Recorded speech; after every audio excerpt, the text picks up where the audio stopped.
Olá, tudo bem? Como você está? Espero que esteja tudo bem. Para quem não me conhece, meu nome é Noemi, eu falo sobre a vida de solteiro depois dos 30. Se você tiver mais de 30, 40, 50, 60, aqui é o seu lugar. Pode compartilhar, pode comentar. E nós sempre escutamos, eu sempre escuto assim, né? Eu sempre leio, penso, imagino e sempre gosto de responder também. Então já se inscreva no meu canal, compartilha, curte, manda aí para suas amigas, para os seus amigos. E eu acredito que você vai me ajudar bastante que esse canal cresça e que também tenha conteúdos que valham a pena, né? Então eu já te convido para você me ajudar aí com as suas curtidas e comentários, tá bom? Bom, gente, todo mundo sabe que existe aquela questão de você ser solteiro, de você não ter casado depois dos 30, 40, 50 anos. E se você não tiver cuidado, isso pode ser um motivo para te levar à depressão. A cobrança da sociedade ela é muito forte. É difícil não passar um mês que pessoas não venham me perguntar: e aí, você vai casar quando? Mas você já está até velha para ter filhos. Esses dias eu fui ao médico e eu conversando com o médico, ele falou: mas você já tá velha para ter filhos, né? Você sabe. E é muito triste você escutar isso, né? De você tá velha para fazer isto, velha para fazer aquilo, que não tem mais idade. E na verdade isso é mentira, porque nós sabemos sim que nós envelhecemos, mas existem muitas maneiras de nós termos filhos. A gente pode adotar, a gente pode fazer inseminação artificial, tem vários tipos de tratamentos que podem acontecer. Mas o que eu percebo é que as pessoas elas sempre dão palavras negativas, elas sempre dão soluções negativas. E por muito tempo eu vivi sendo negativa por escutar a negatividade das pessoas. Então aquilo eu absorvia. Hoje, graças a Deus, isso tem mudado para mim. Eu tenho vivido de acordo com a vontade de Deus e tenho sido muito grata. Então eu fiz 10 tópicos aqui para você entender o que faz você ficar mais triste. O que acontece quando você deixa de praticar algumas atividades e isso te leva à tristeza. O primeiro delas é não ser grata. Quando você não é grata ou grato, as coisas elas tendem a piorar. Então, por exemplo, você trabalha, você acorda, você dorme, você não tem ninguém no hospital, você, por mais que você pode até estar desempregado no momento, mas não está te faltando muitas coisas, ou às vezes pode estar te faltando, mas você tem condições para você buscar aquilo, mas a sua negatividade, a gente fica tão negativo que a gente não consegue enxergar nada e a gente não consegue agradecer. Então, a primeira coisa que você tem que fazer para eliminar essa situação, esse desejo ruim da sua vida, né, essa sensação ruim de tristeza, é ser grato. Agradeça pelo que você tem. Ah, Noemi, eu não tenho nada. Será que você não tem nada? Você tem ouvido, você ouve, você fala, você vê, você anda. Se você não ouve, você não fala, mas você consegue ler, você consegue entender o que está acontecendo. Então sempre tem um motivo para ser grato. Alguma coisa, em alguma situação, você tem motivos para ser grato. Ah, eu não casei, mas eu estou viva. Eu posso conhecer pessoas. Ah, você não sabe da minha vida, eu tenho uma tristeza profunda. Agradeça, comece a agradecer. Tem uma palavra na Bíblia que fala que até a tristeza ela tem que saltar de alegria. E por que ela tem que saltar de alegria? Quando a gente muda a nossa atitude, quando a gente começa a mudar o nosso interior, a gente começa a ver o lado positivo das coisas. Sempre tem um lado positivo das coisas. O segundo, quando você se compara com as outras pessoas. A minha história não é a sua história. O que serve para mim não serve para você. Então, uma das coisas que nós precisamos parar é de se comparar com o outro. Então, quando eu começo a me comparar com a minha amiga do lado, eu vou ficar triste. Eu vou ficar totalmente frustrada. Por quê? Porque tem alguma coisa que a minha amiga tenha a mais do que eu. Então, esse alguma coisa que tenha mais do que eu, às vezes nem é o que eu preciso. Mas só de ela ter alguma coisa a mais do que eu, isso já é uma brecha para a tristeza entrar. Então, você tem que parar de eliminar. A vida da sua amiga é uma e a sua vida é outra. Ou a vida do seu amigo é um e a vida do seu amigo é outro. Então, assim, o que deu para você fazer, você deu o seu melhor. Dê sempre o seu melhor, mas não se compare com ninguém. Porque sempre você vai ficar aquém. Sempre, sempre. Outra coisa muito importante, não ter agenda. Como assim, Mimi, não ter agenda? Gente, durante muito tempo na minha vida eu não tive nenhuma expectativa de vida. Meus pais faleceram em 2010, eu perdi minha casa, perdi o contato com a minha família, com os meus irmãos, eu passei um tempo horroroso. Mas eu tive meus tios, minhas tias, mas a gente sabe que não é a mesma coisa. E durante esse período eu vivi por viver, sabe? Eu acordava, ia trabalhar porque tinha que trabalhar, voltava do serviço porque tinha que voltar do serviço, mas eu não tinha expectativa de vida. E não ter expectativa de vida também não tinha agenda. Então, o que as pessoas pediam pra mim, eu fazia, sabe? Dá pra fazer isso, me dá? Dá pra fazer aquilo? Dá. Eu não parava nenhum momento pra mim.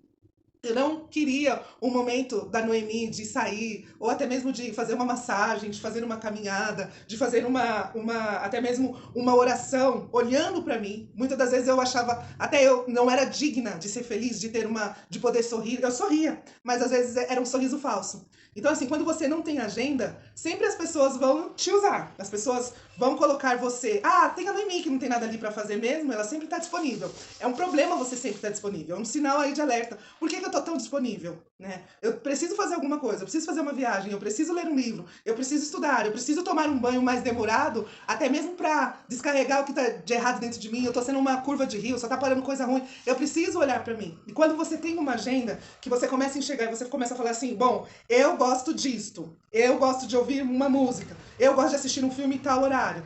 Mesmo que você não tenha pessoas que venham te convidar, você fazer um convite bom. Amanhã eu vou no centro de São Paulo, vou ficar lá, vou ver uma peça, vou numa pinacoteca, você precisa fazer alguma coisa para você. Você precisa ter agenda. Porque uma hora quando as pessoas, você pode fazer isso, falando para mim não vai dar nesse momento porque eu tenho um compromisso comigo. Você precisa se colocar como prioridade da sua vida. Você precisa ter uma agenda para você. Você precisa ter um cronograma. O que eu vou fazer para mim? Sabe? O que eu vou fazer para mim? Vou ler, eu vou estudar, vou investir, alguma coisa você precisa fazer. Você precisa ter uma agenda. Você precisa. É muito importante isso. Quarto, ser inflexível. Tem pessoas que elas são tribulosas, não são felizes, porque elas são inflexíveis. Elas acham que sabem tudo. Eu já fui assim, tá? Eu achava que sabia tudo, mesmo nem conhecendo, dentro da minha cabeça eu já formava aquele negócio, falava, não, eu já sei. Então, às vezes, a pessoa vinha, contava alguma coisa, ah, não é assim. Gente, isso é errado. A gente tem que ser flexível, a gente tem que parar para escutar. A gente tem que parar para escutar, a gente tem que parar para meditar, a gente tem que falar, nossa, é verdade, é isso, é aquilo. Seja flexível. A flexibilidade, ela traz coisas boas para dentro da nossa vida e para dentro do nosso coração, da nossa alma. Então, assim, você aprende muito quando você deixa de ser tão resistente, sabe?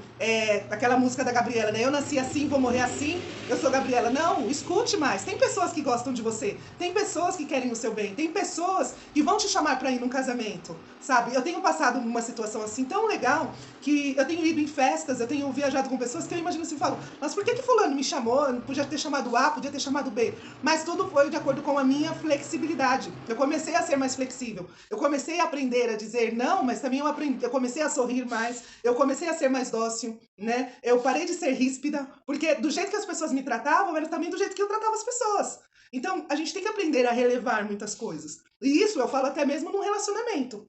Se você e eu não soubermos ser flexíveis, a gente vai perder para a concorrência, né? E quem é a concorrência? O outro. Infelizmente, porque até você mesmo, o seu maior inimigo, muitas das vezes, somos nós. Então a gente tem que pensar numa situação de ouvir, ser flexível, de quebrar um pouco o coração, de deixar a paz entrar, sabe? De aprender a dizer não, mas também aprender a dizer sim. E também aprender a dizer talvez, por que não? Né? Estar aberto para o novo, isso faz uma diferença grande. Eu conheço pessoas que elas são infelizes por elas serem tão inflexíveis, tão resistentes, sabe? Tão pensar somente dentro ali da caixinha e achar que os pensamentos delas são certos. Então isso acaba fazendo uma pessoa, deixa uma pessoa amarga, uma pessoa triste, né? Não é legal.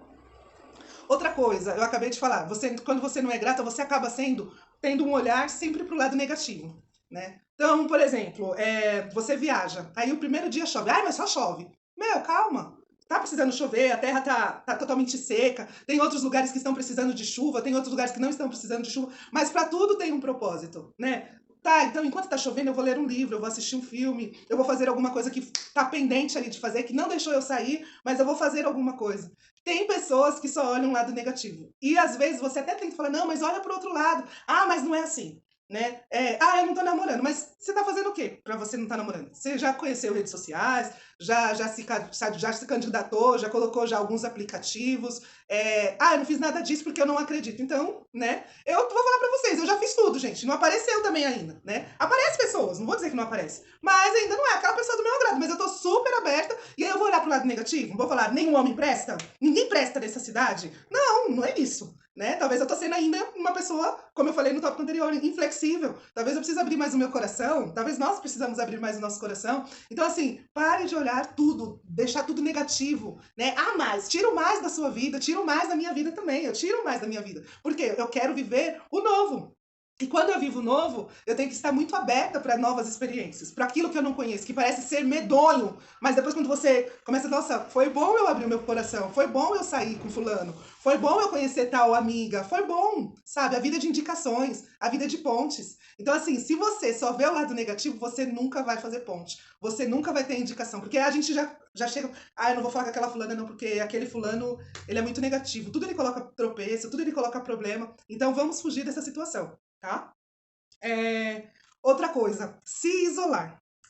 Eu já falei já nos outros vídeos. Você pode não ter namorado, você pode não ter casado, mas não ter amigos é uma coisa que não dá pra entender. Não dá, não dá. Tem muitas pessoas que se isolam. Se você ter amigos, significa que você vai ter uma pessoa problemática do seu lado. Mas aquela pessoa problemática, ela é tão problemática quanto você. Só que os problemas dela são diferentes e vocês se encaixam. Você começa a rir do problema do outro, você tá ali pra ajudar. Então, assim, não pense por um bom tempo, gente. Era assim, eu escutava, ah, seu amigo é Deus, então você não tem amigo, então eu vou me isolar. E eu era muito infeliz. Muito infeliz. Sabe? Porque eu não acreditava em ninguém, eu não confiava em ninguém. E nós somos seres humanos cheios de falhas. Nós temos erros, nós temos falhas, mas é necessário a gente ter alguém na nossa vida. Entendeu? É muito importante isso. Não aceitar carinho. Tem muita gente que se acha tão forte, que não aceita uma ajuda, não aceita um presente, não aceita um carinho, não aceita nada de ninguém. E isso só te entristece. Porque chega uma hora que você olha pra dentro de você e fala: quem eu sou? Por que eu vim ao mundo? Ninguém liga pra mim, mas será que ninguém liga pra você? Ou será que você tem se isolado? Ou será que quando alguém se aproxima de você, você fala não bem forte? Né? É importante a gente ver isso. É importante a gente fazer uma autoavaliação. Tá começando o ano, a gente começar a olhar pra dentro da gente. Outra coisa também que nos deixa triste, que eu não coloquei aqui, aceitar migalhas. Ser carente. Tem uma frase que eu escutei numa igreja uma vez e a pessoa falou assim: carência é carroça de Satanás. Todas as vezes que você fala eu tô carente, vai aparecer uma miséria na sua vida. Mas você tá tão carente que você vai falar assim: ah, é melhor ter do que não ter. Isso é mentira. A carência, gente, ela só nos enfraquece. E ela tira a gente do foco. Então, assim, é normal você ter uma necessidade, uma vontade de um carinho, de um beijo, de um abraço? Sim. Mas para isso também você não vai ser uma pessoa que vai receber desaforos porque você tá carente, que vai receber uma pessoa que não tem compromisso com você, que não te dá, que não vê você como uma prioridade. Então, assim, essa carência, ela não pode existir, né? Você ficar ali aceitando migalhas. Não. Isso não pode existir. Você tem que ter uma pessoa que realmente ela esteja na sua altura, que te faça crescer, que você se sinta valorizado. Um dos exemplos de Cristo aqui na Terra foi que ele nos fez valorizados, né? Ele nos valorizou. Então, por que você vai ficar aceitando de pessoas uma desvalorização? Então, você tem que se sentir valorizado, sabe? Se sinta valorizado. Diga não à carência, converse com você. Eu melhorei muito quando eu comecei a conversar com a Noemi, sabe? Oi, Noemi, bom dia, tudo bem? Noemi, você é linda, você tá gordinha, mas se você quiser emagrecer, você pode emagrecer sim, tem comida, mas não é pra você comer muito. Toma cuidado com a ansiedade, que vai ser um outro tópico que eu vou falar aqui. Você ser ansioso, isso também atrapalha a sua vida. Você dorme demais com ansiedade, ou você dorme de menos, ou você come mais, ou você come menos. Você fala demais, ou você fala menos. Então, assim, você tem que ter um equilíbrio. E quando você começa a conversar com você, você vai entendendo onde você está errando. E aí o que acontece? Essa ansiedade ela vai saindo da sua vida, vai vindo um equilíbrio para você. Então, isso é muito importante no dia a dia. Você olhar para dentro de você. Outro tópico aqui que eu escrevi também é quando a gente não reconhece o nosso erro. Eu não erro. Você erra, mas eu não. Noemi não erra jamais. Noemi não erra. Isso, gente, entra lá na questão lá do inflexível. É aquela pessoa que sempre tem razão. É aquela pessoa que só quer contar, só ela sabe contar as histórias dela, só os momentos dela são mais importantes, só o que ela viveu é mais importante, só as viagens dela são as mais legais. Aquela pessoa que nunca reconhece o erro. Aquela pessoa que nunca está pronta para aprender, que nunca está pronta para agregar. Ela acha que só ela é a fonte, entendeu? Então, assim, desculpa, a gente acaba sendo tolo quando a gente tem esse tipo de comportamento. Então, assim, reconheça o erro. Não, realmente eu errei. Nossa, realmente eu não sei fazer isso. Você pode me ensinar? Seja humilde, sabe? Isso atrai pessoas boas ao seu lado. Isso atrai. E eu não falo só de um namoro, mas eu falo assim, de você estar bem com a vida. Quando você chegar na sua casa, você fala, nossa, que dia agradável que eu tive hoje. Você recebe carinho de pessoas, que você começa a atrair coisas boas. Mas tudo isso quando a inflexibilidade ela quebra, tudo isso quando você começa a reconhecer o seu erro, quando você tem uma agenda para você. E, por último, que eu coloquei aqui, fazer as coisas por obrigação. É a pior coisa do mundo, você querer fazer as coisas por obrigação. Sabe por quê? Porque falta alegria. Tudo que é obrigado é ruim, é chato. A gente fica ali numa situação totalmente complicada, porque, eu tenho que fazer. Mais um dia. Eu tenho que ir para aquele lugar, eu tenho que olhar para a cara de fulano, eu tenho que olhar para a cara de... Não, gente, para. Para com isso. Se você não está feliz no que você está fazendo, desculpa o áudio, gente, desculpa o som. Se você não está feliz com o que você está fazendo, comece a mudar. Comece a achar inspiração. Olhe para dentro de você e aí vai ter 358 milhões de possibilidades para você mudar. E aí você vai começar a ver e fazer tudo com muito carinho, com muito amor. Então esse vídeo ele ficou um pouquinho longo, mas eu achei ele necessário, porque muitas vezes a nossa vida ela é triste, ela é sem graça e sem sal, por culpa da gente mesmo. Nós somos os culpados, a responsabilidade é nossa, né? Então, eu deixo essa meditação para vocês, essa reflexão. Seja flexível, sorria mais, tenha sua agenda, cuide mais de você, se ame e pare de se comparar com aqueles que estão ao seu redor, porque você é você, eles são eles. Um grande beijo, fica com Deus.